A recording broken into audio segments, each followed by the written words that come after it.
Let us continue.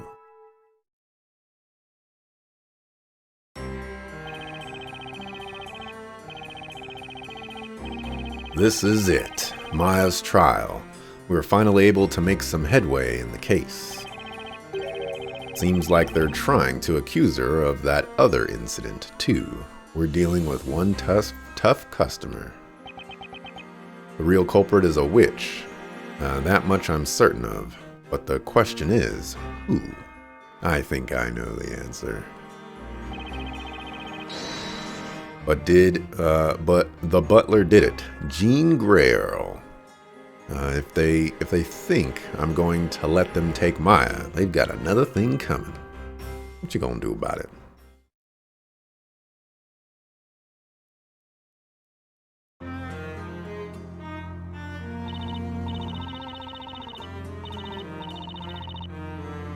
So it's got to be that young butler. I know what you're thinking. I couldn't quite believe it at first either.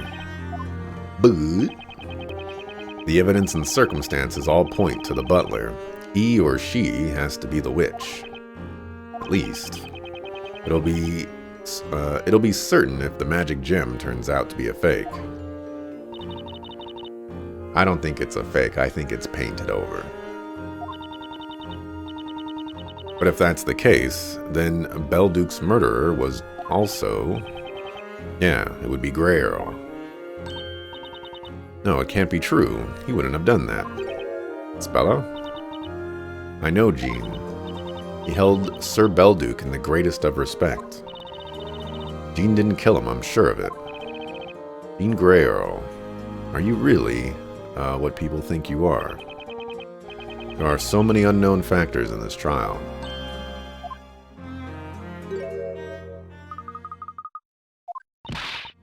It's Luke. I'm sorry, Maya. What I did is unforgivable. Yeah, man, someone should slap you for that. What are you saying, Luke? All you did was testify about what you saw. But I should have trusted you. Well, you trust us now, right? Maya. Anyway, Luke, it was thanks to you that we discovered new information. Thanks to me. Sure, you got Cracker to testify. That was a great idea. I wish I could talk to animals. Don't you too, Espella? Oh yes, I'd love to have a chat with Eve. So, Luke, will you teach us how you do it? Pretty please? Yeah, of course, I can try. That's a promise, right? Mr. Wright? What is it, Luke? Do you mind if I join you from now on? I do mind, sucker. Not at all, Luke. I realized during the trial that in this strange town, even what you see with your own eyes may not be real. That's why I'm not giving up yet, and I stole Layton's music. Professor, I know he'll return. We can't give up hope. You know, that's what I've been thinking too. Really? I have a feeling he'll reappear again when we get into trouble and help us out. Because, I mean, he's the professor we're talking about here. Right. And remember what he always says. Look forward to the future. Always look on the bright side. I don't think it was the professor who said that. Defender accused. Intermission's over. Return to the courtroom. Let's go. It's time to bring this trial to a close. Oh, I have something for you, Mr. Wright. Here, please take it. Maybe it'll come in handy in the trial. A letter, huh? Let's see who it's from. Wait, Newton Belduke. There are several sheets of parchment inside, but they're all blank. The professor and I got this when we went to see the storyteller. How convenient that Luke has it and not, Layton. Thank you, Luke. The more info we have, the better. You're welcome.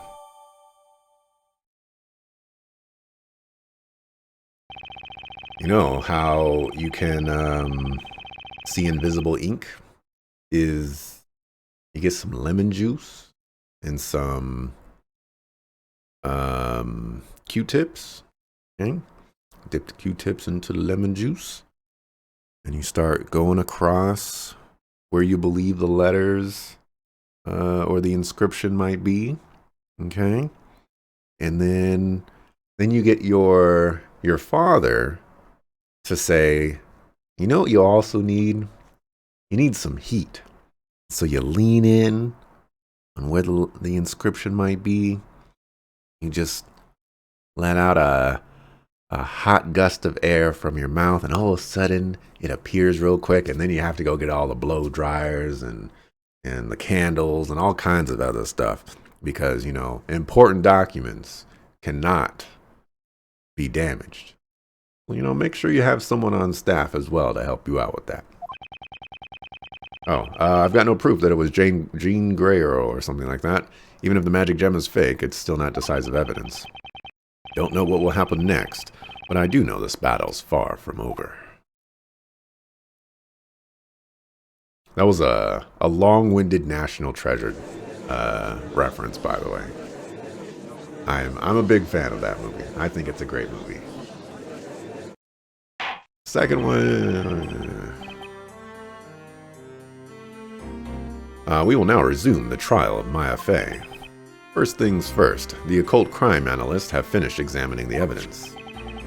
They have tested the 2 magic gems from the witch's scepter. Goldor floated on the surface of the water, whereas Famalia sank. Said that genuine magic gems float in pure water, wasn't it? Thus, it has been established that the Famalia magic gem is a fake.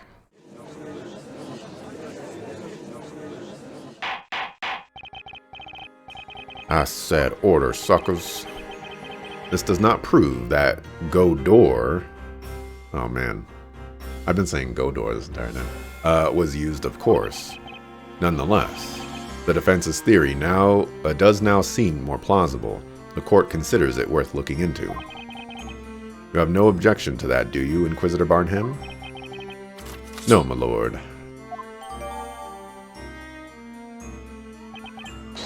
Now then, bring in the witness.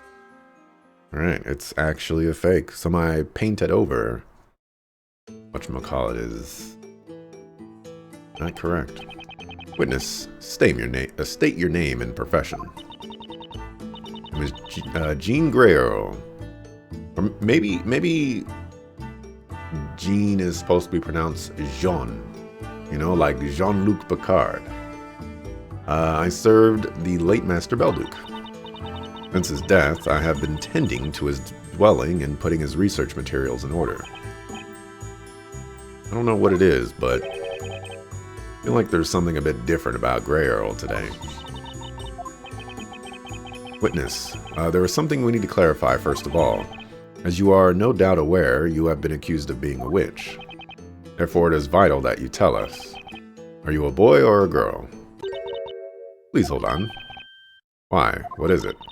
Excuse my rudeness, my lord, but all this time, I do not intend to answer that question.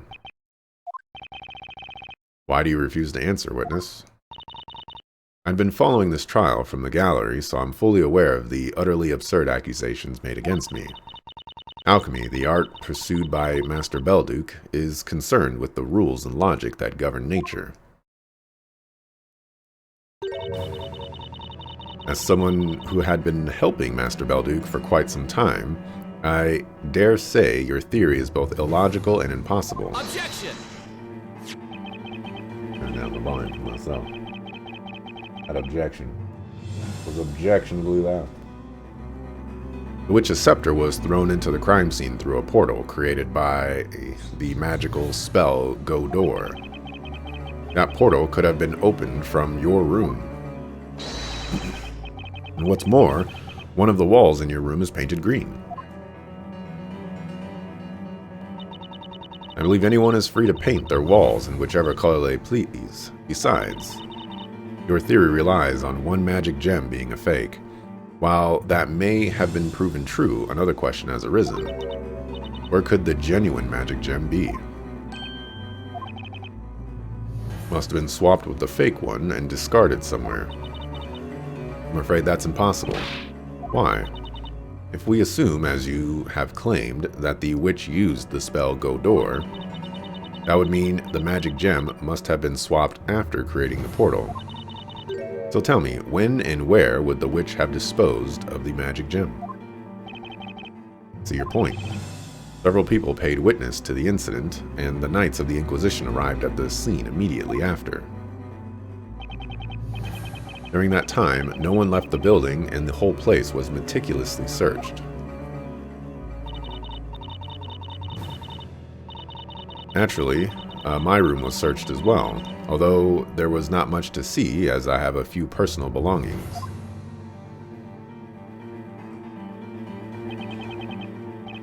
Despite our inspection, nothing resembling a magic gem was found. I assure you, we have not overlooked anything. I would swear to it on my honor as a knight.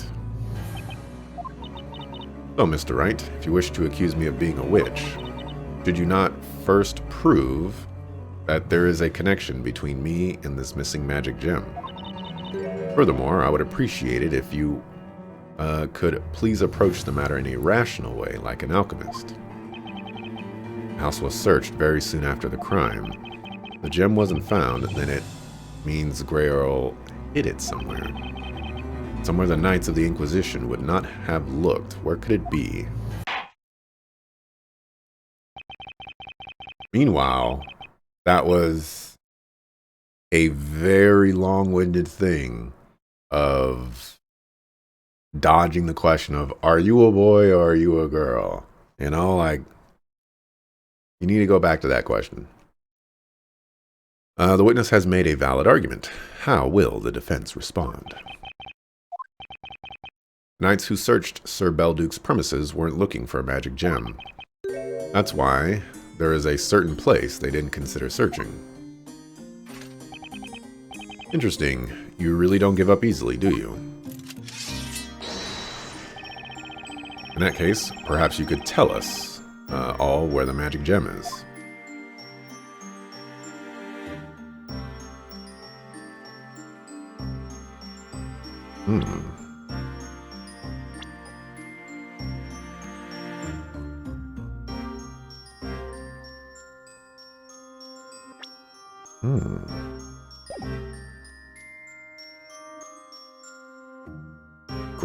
Grey Earl's possession is the only thing that makes sense.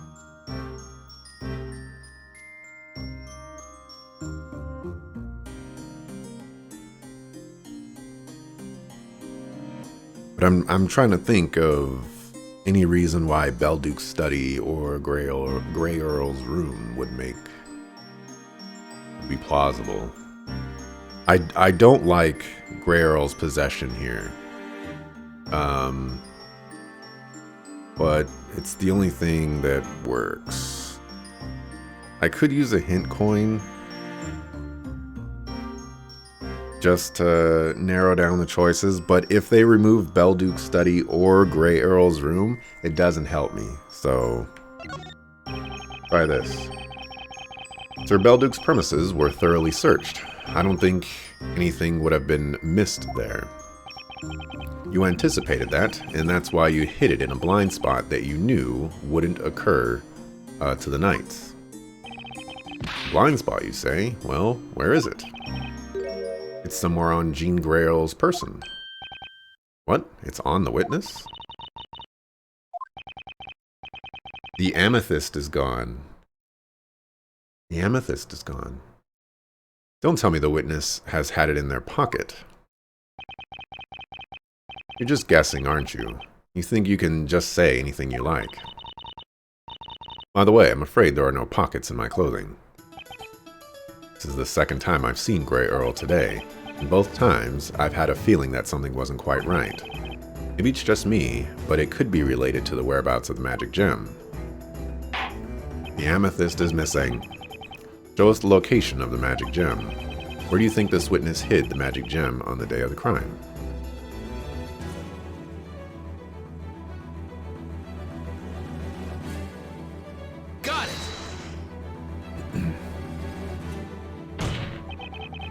Witness. We met for the first time at Sir Belduke's premises. At that time, you had an amethyst attached to your collar.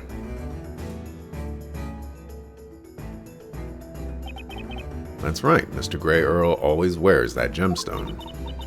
Alchemists believe that amethysts emit positive energy. Amethysts are purple. But when I saw you in the waiting room this morning, the gemstone you were wearing was green, not purple.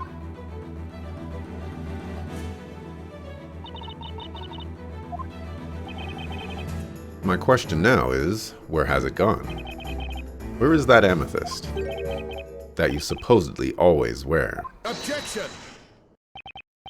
Wait just a minute. The witness wears a purple gemstone? Is something amiss, Inquisitor Barnham? When we arrived at the crime scene, the witness came out to meet us. I recall the witness wearing a gemstone, but the gemstone was green.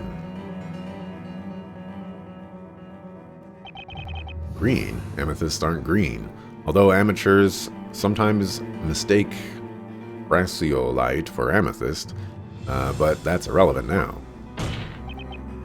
Witness, you've been trying to pin the blame on the defendant. In order to do that, you replaced the Godor magic gem with a regular gemstone. You thought the witch who killed Sir Belduke had used the spell Famalia. You knew that if a witch's scepter with the Famalia and Goldor magic gems attached was discovered at the crime scene, a suspect would be accused of committing both crimes. And that's precisely what happened. The girl captured at the crime scene was accused of slaying both Sir Belduke and Sir Layton. That was your plan. You removed the Godor magic gem from the scepter and inserted your amethyst in its place. And then you attached the Godor gem to your collar. That's why, when we saw you shortly after the incident, you were wearing a green gemstone. To think, that was in fact a magic gem. Dun dun dun. Dun dun dun dun. Order! Order! Witness, is that true? This amounts to nothing more than conjecture. I do not believe you have any solid proof. However, I have to concede that you have surmised a logical connection between me and the missing magic gem. Consequently, I am prepared to answer your questions. Good. I will repeat what I asked you previously. Witness, state your name, profession, and finally, your gender. My name is Jean Grail. I have been serving the late Master Belduke. As you can see, I wear a butler's outfit, but the truth is, as the defense claims, I am a girl.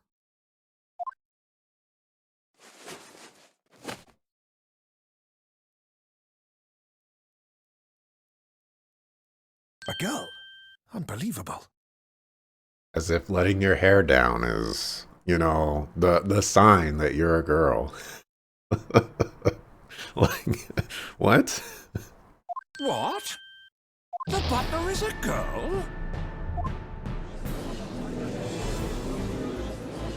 Where did that hair come from? Yeah, that too. Order!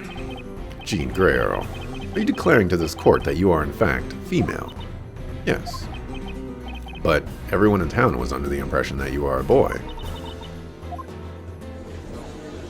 Did you hear that? The butler is a girl. Doesn't that make him or her a maid?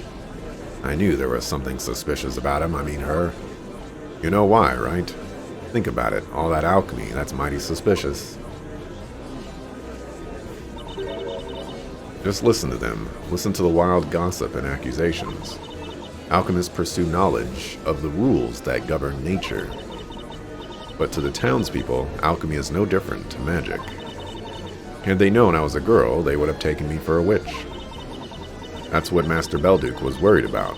He told me it would be safer to pretend to be a boy. In other words, You disclose that you're a female, but deny that you're a witch. I would have thought that was obvious. You knew that once her gender came into question, she wouldn't have been able to conceal it. That's why she's made this public now. It was the most rational choice for her. Inquisitor Barnham, may I ask you one question? Has all the evidence in this Golden Gentleman case already been presented? Why do you ask? As it stands, you do not have a single piece of evidence proving that I am a witch. Given the lack of pertinent evidence against me, I would like to be permitted to return to my duties. What say you, Inquisitor Barnham?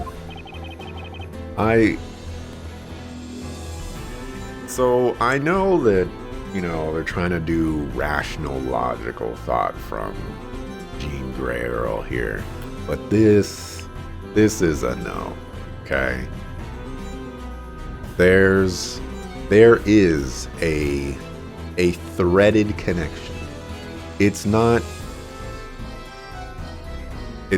a good connection, and it's not a factual connection, but there is enough doubt that there is some connection here. You always wear an amethyst, but while a crime happened, you were not wearing the amethyst anymore, and instead you were wearing a green gem, and it just so happens that we are looking for a green gem. You are also living in the same residence as when the crime occurred, and you were in the other room when the crime occurred. Like, you have way too much connection into this. To ask such a question is crazy. And Barnham, if you even consider this, it's insane. It has been proven that the two gems were swapped. However, it may also have been possible for the accused to have done so. Objection! Oh my gosh. I had no reason to swap the gems. This is a place of judgment. There is no need for us to understand the reasons behind a criminal's actions. Huh? After all, those whom we judge are otherworldly creatures. They are witches. It is impossible for a human being to understand the reasoning of a witch. There's nothing we can do. At this rate, Maya will be. Barnham still thinks Maya's a witch. We made it this far, and yet it feels like we're back at stage 1. It seems there are no more rational arguments against me. Now, if you'll kindly excuse me. I don't have much on Grey Earl when it comes to the professor's case. Should I just let her go? See, these...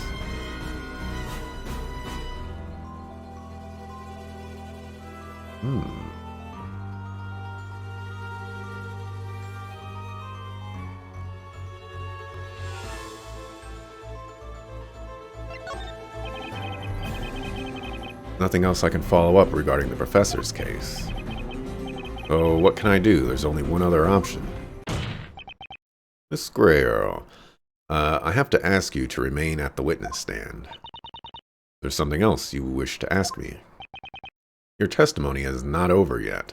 There's still something you need to tell us about. Mr. Wright, I'm afraid I cannot help you. I've told you all I could about this incident. And I'm afraid you've got the wrong idea, Miss Grey Earl.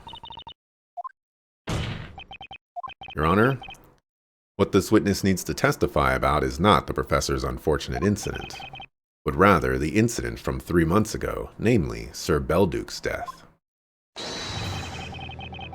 She was present in the building at the time, working as a live-in butler.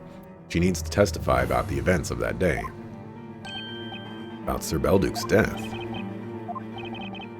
The fact that one of the magic gems was swapped leads me to a single conclusion. Both crimes, the murder of Sir Belduke and the transmutation of the professor, were the work of the same witch. The truth behind the alchemist's death may also hold the answer to this case. What is your opinion on this, Inquisitor Barnham? I'll allow you to have your way this time, Sir Blue Knight. The Inquisition has no objections. Inquisitor Zacharias Barnham, it seems you have lost that unyielding attitude so admired by the townspeople. Here you are now, letting a novice defender lead you by the nose.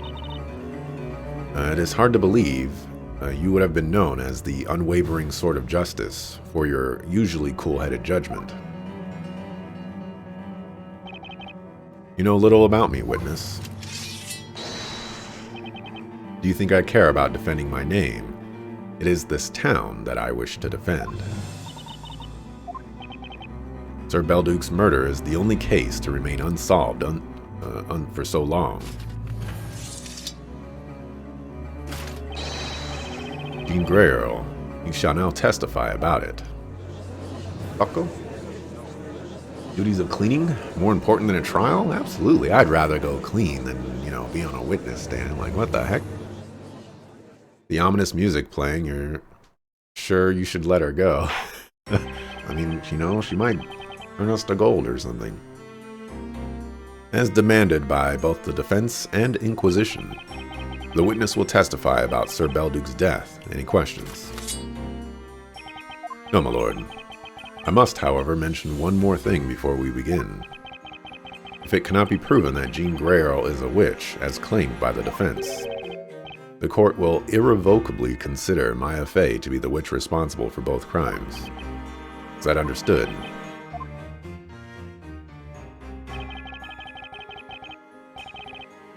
You have no choice, Sir Blue Knight. If you don't want the trial to end right now, ready your sword and face the challenge that awaits. But the opponent is a real witch. It's a gamble that puts Maya's life at stake. Nick! Nick! Maya. No witch is gonna outwit you in court. You're an ace attorney after all.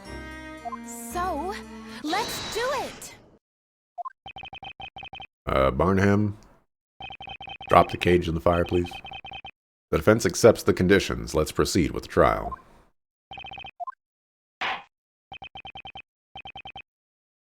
Visitor Barnham, you may begin. We shall start with a brief summary of the incident. About 3 months ago, in the dead of night, Sir Belduke the Alchemist was murdered. The crime took place in his study. Just as with this incident, the room had been locked from the inside. The victim was found still seated in the chair at his desk, though we can assume he was attacked while working. There were very clear strangulation marks visible on his neck. Oh, there's something trickling down from his mouth. Is that blood? It's like we're looking at the crime scene right now. Yes, most likely. The victim probably bit his tongue as he was struggling with his assailant.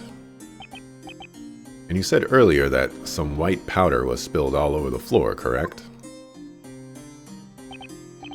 Yes, hence we expected to find the killer's footprints. However, there were none. The killer must have somehow approached the victim without stepping on the floor. After murdering Sir Belduke, the killer left the room without opening the door. Undoubtedly, the crime must have been committed with the use of witchcraft. The body was discovered the following morning by the butler, Miss Greyearl. Body was found by Greyearl, huh? Thank you, Inquisitor Barnham. The court illustrator's sketch will be added to the evidence. Now, witness, begin your testimony. Tell us about the events spanning the night of the crime, from the evening beforehand until you discovered the body.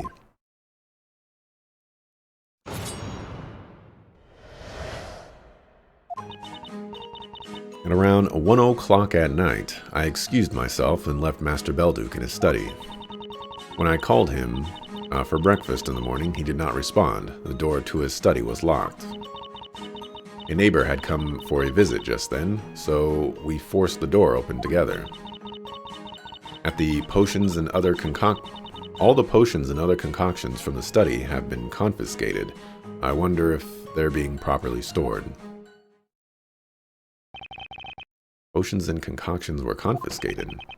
The victim was an alchemist, after all. We were hoping the items confiscated from his study could provide some clues. Besides, such things must not fall into the wrong hands. It may not be standard practice, but it was deemed necessary. The confiscated goods are stored in our secret vault. The only person with access to them is the High Inquisitor, Lady Darklaw. It's caused me great difficulty, as I've not been able to put Master's research materials in order as a result. The confiscated items shall be returned as soon as Sir Belduke's murder is resolved. I shall be looking forward to that. Thence you may begin the interrogation.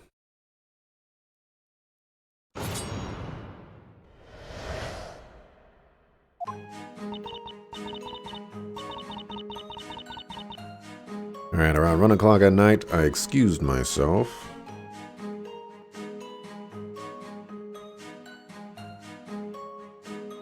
Why is there always cat hair everywhere? Excused myself and left Master Belduke in his study. Hold it! So you last saw him alive at 1 a.m., is that correct? Yes.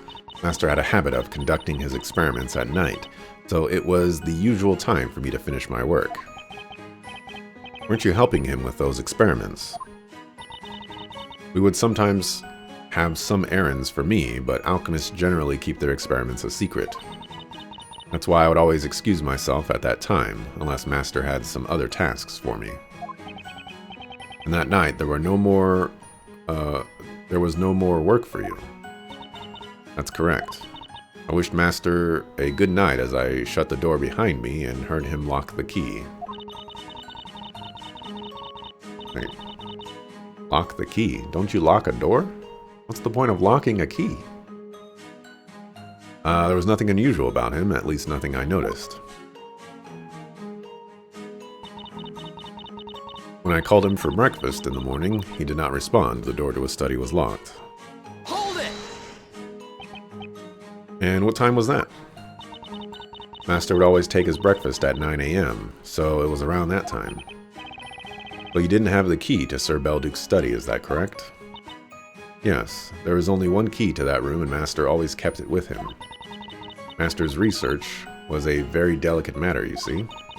We had to take strict measures to prevent outsiders from entering that room. Occasionally, delinquents would try to take off with one or other of Master's medicaments. Thieves stealing from an alchemist? I can't tell if that's incredibly brave or incredibly stupid, probably the latter. That's why the door to that room is made from thick oak wood. I wouldn't have been able to force the door open on my own. You couldn't have entered the room before that, then. Neighbor had come for a visit then, so we forced the door open together. Hold it! Who is this person? Hey, Epic Otter, how goes the game? The game is going. Wait, you mean you broke the door? The only key to that room was in Sir Belduke's pocket. The only way to enter the study was to break the door open. And you managed that with the help of a neighbor who came to visit. Yes, it wasn't a social visit, mind. He came as a patient.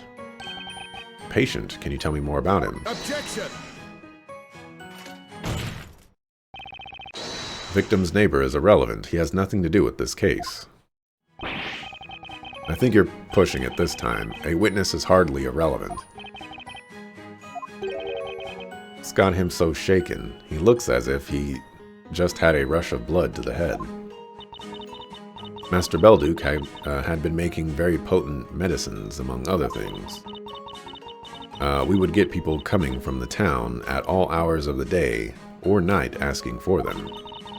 And yet, in return for all the help Master offered, people would gossip about him dabbling in witchcraft. So you broke the door together with a neighbor. Yes, when I explained the situation to him, he brought over an axe. Then he proceeded to attack the door with great force, smashing it into splinters. I see. By the way, about that neighbor. Who was... It's time for Emir's grand entrance. Did you miss me, guys? This guy just doesn't go away. Order! Order! Could it be that it was you who... Where are you looking, old man? I'm right here. And as for who I am, I'm the alchemist's neighbor and a witness in that case too. Passion for justice seething within. Amir is always at the crime scene. Objection! It's you again. You're the guy from earlier, right? Yep, that's me. Amir's the name. How have you been, Bluey? Are you really the alchemist neighbor? Seriously? I know, right? Freaky coincidence, eh? But yeah, his house is next to mine. Ridiculed earlier, Amir returns, drinking like a king he never ever learns. That's why I tried to stop you from asking about the neighbor. Huh? Why so cold, Inquisitor Barnham? Unable to hold his steady cold gaze, Amir drinks fast, as if in a daze. The musician standing next to you? Yeah, that's me private bard, Birdley. A Wright musical genius. Hold on. Oh dearie. Oh dearie me. This is insane. He's a witness for every case? Well, no use shutting the stable door after the horse has bolted. Let us move on. Witness, since you're already here, you may as well add your testimony. Testify about what you witnessed on the morning after the crime. You can count on me. Not the Inquisitor was the neighbor. That idea did come to mind for me. But I quickly dismissed it because I thought, okay, nah, he's not the neighbor. It's probably someone that he knows. Like Inquisitor Darklaw or something like that. But, you know, that obviously did not come to pass here.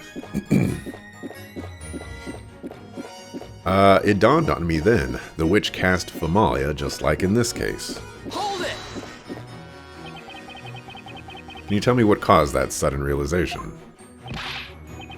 Sure thing. When the Inquisitors came around, I went to have a little peek at the crime scene. That's when I heard them talking about it.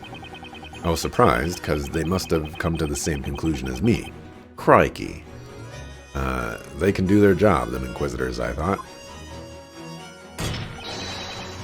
It had to be Famalia. So he was eavesdropping. If I happen to see that Famalia user, I'll arrest him myself.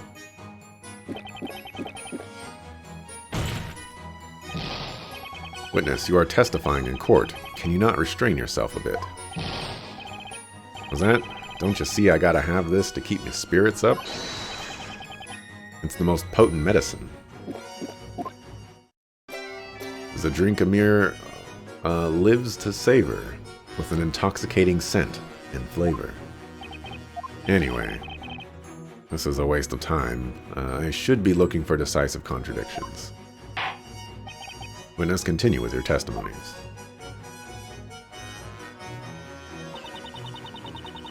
All the potions and other concoctions from the study have been confiscated. I wonder if they're being properly stored. Hold it! Those items were confiscated 3 months ago. You still haven't gotten them back. No, not a single thing. Even though many of those were personal items with no relevance to the crime. Now that I think about it, that room did look pretty empty. As I said, the victim was an alchemist, and among his possessions were some very dangerous concoctions. But he did produce medicines to aid sick townspeople as well, to give him his due. Indeed, alchemy is highly beneficial to the townspeople, even if they fail to notice it. It may be beneficial, but it also inspires fear. People fear what they do not understand. At any rate, I cannot return the items to you until Sir Belduke's case is solved. That is what High Inquisitor Darklaw has decided. And the confiscated goods are being kept in a secret vault by the Knights of the Inquisition. Even the Inquisitors cannot freely enter that vault. It is strictly supervised.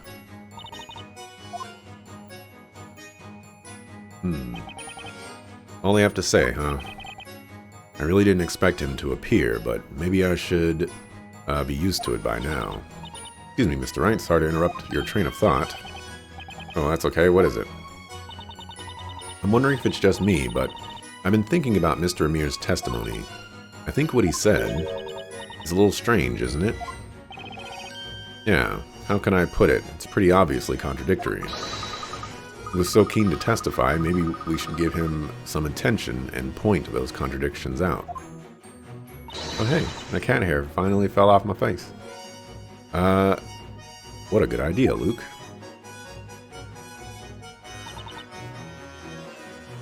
Hold it!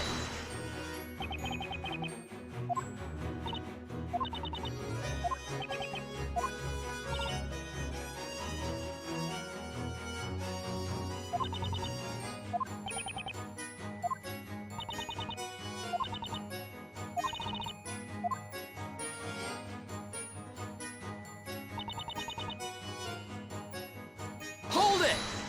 Just gonna keep pressing her until I hear a noise.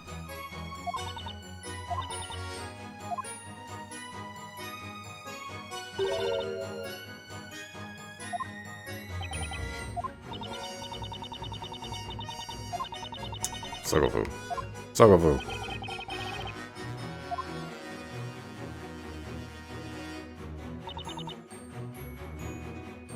Hold it! Every mention, does he come by often? Well, yes, he does. Once every 2 days, at least. Really? Mr. Amir, do you suffer from a serious illness? Yeah, kinda. In a manner of speaking, I can't believe I'm still alive, to be honest with you. I'm always drowsy, always hungry, and to top it off, nasty murders keep occurring wherever I go. I'm sick and tired of listening to your babbling, so cut it right there. If I may express my personal opinion, I believe Mr. Amir has a truly remarkable ability to come up with different illnesses every day. Amir comes often for his medication. Be it inflammation, irritation, or radiation, it is certainly not a fabrication. The day I thought I could use some delicious potion, so I went to see the alchemist. Delicious potion? And when I got there, I saw the butler was in a bit of a pickle. The study was locked, you see. And he went to get an axe and broke the door. That's right. Always wanted to smash something with an axe. I get them kind of urges to destroy stuff, you see. Now that sounds like something you should get treatment for. Dawned on me, the witch cast Famalia, just like in this case. Hold it! You tell me what caused that sudden realization. Sure thing, when the Inquisitors came in to peek, blah blah blah. I'm talking about it, surprised, crikey.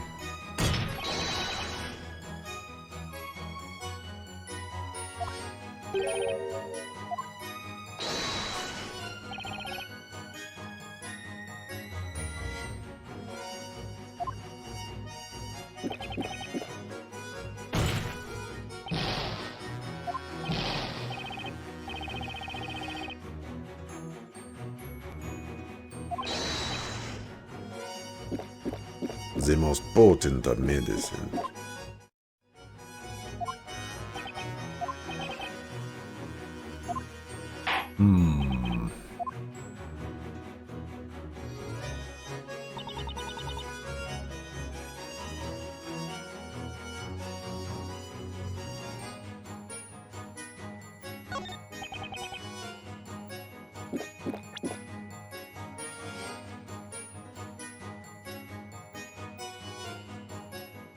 Objection!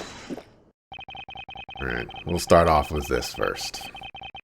You definitely are excited for the Nintendo Direct tomorrow and also NF's new project. NF actually posted a snippet of a song on his Instagram a few months ago. Quickly deleted, but you have it downloaded. I remember, quick tangent here, when Tech Nine's KOD album came out, or was like announced, there was a track that he teased called Black in the Sun. And I think he teased his first verse and the chorus, I think.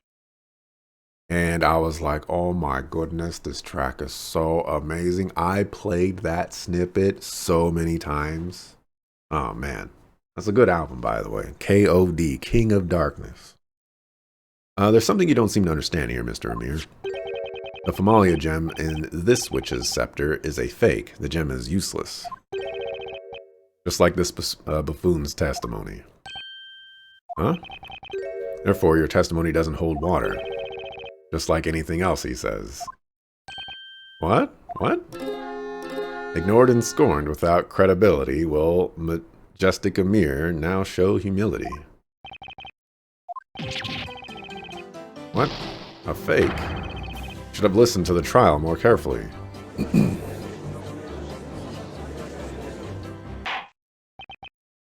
Now that has been dealt with, Inquisitor Barnham. This witch's scepter was not discovered at the crime scene when Sir Belduke was murdered, is that correct? Indeed, we deduced that Famalia must have been used, however. Objection!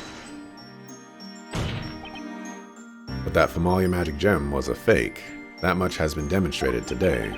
What's more, as we've learned from Cracker the Parrot's testimony, the witch used the spell Go Door. The fact that there's a green wall at the crime scene corroborates that. Why are you mentioning all this? We're talking about the crime that happened 3 months ago, Phoenix. Objection! That wall may well not have been painted green 3 months ago. And besides, no one could have passed through a portal so small. To be honest, I've started wondering were Sir Layton's and Sir Belduke's murders actually committed by the same witch? Objection! Your Honor, I'd like to remind you that was the Inquisition's claim. He's right, though. It's got to be the same culprit in both cases. And at the very least, it's possible that the witch used the spell Go Door to commit Sir Belduke's murder. What? In that case, I will ask the defense to show us proof. Do you have proof that the witch could have used Go Door to kill Sir Belduke?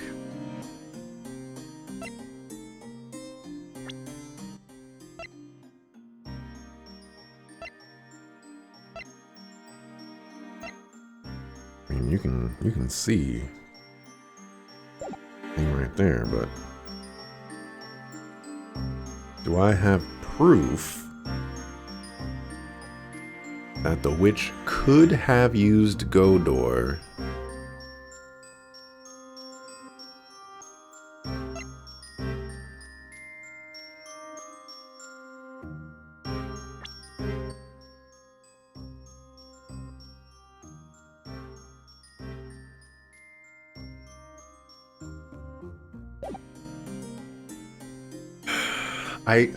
I don't like this because I don't know exactly what the question is asking.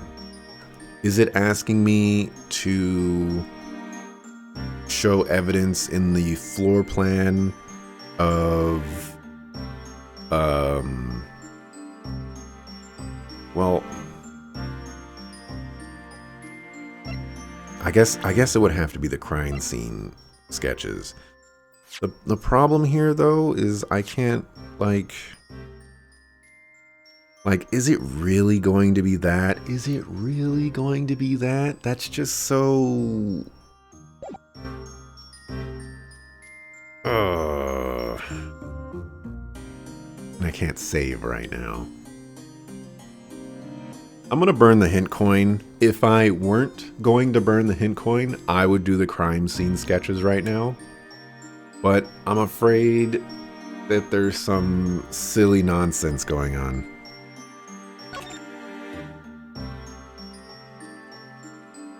Okay, this is not good.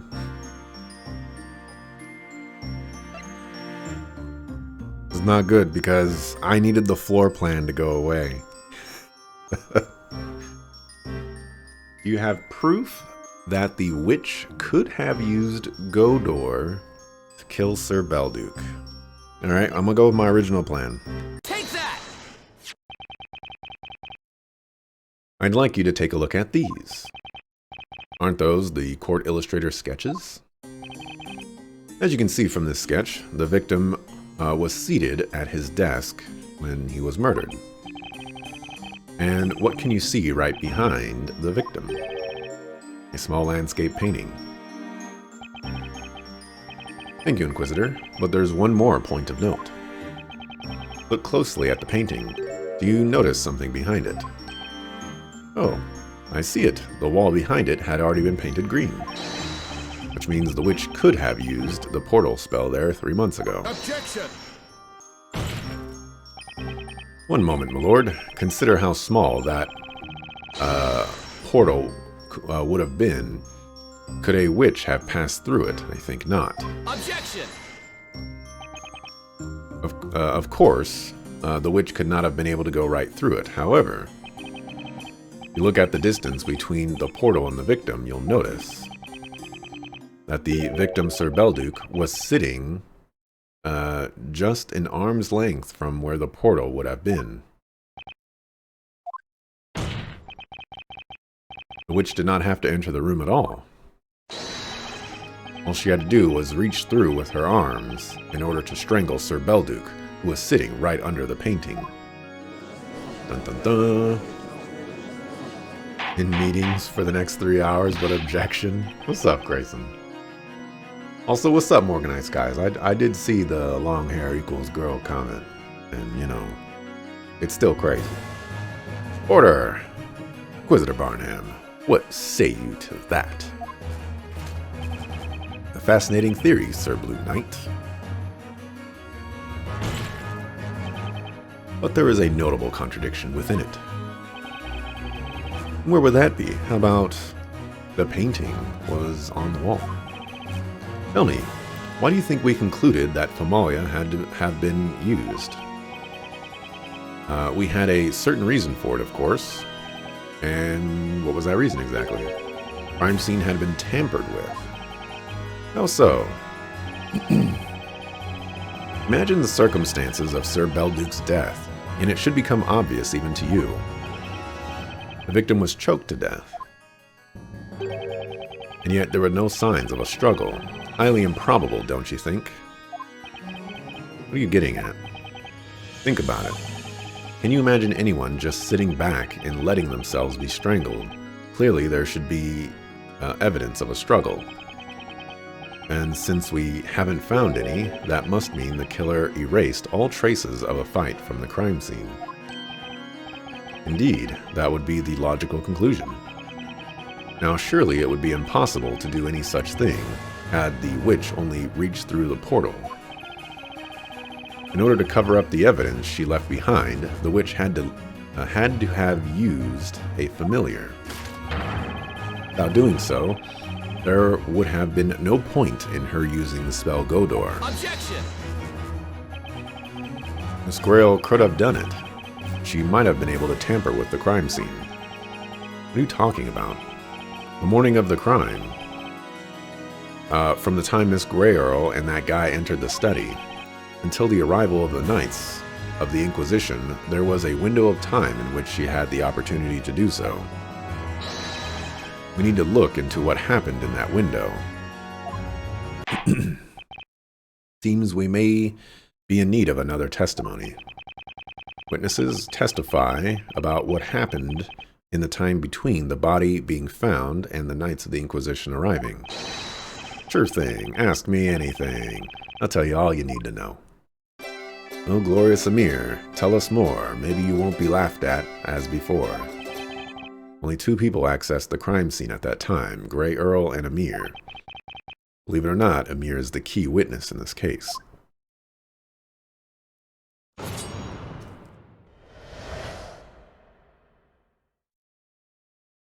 I could mark here. And you know what? I'm going to mark here. Kind of a jerk move. I'm going to mark here. Oh, when I marked yesterday, I didn't label those VODs properly. Whoops. And I'm going to forget by the time we get there because it's Taco Tuesday. Oh well.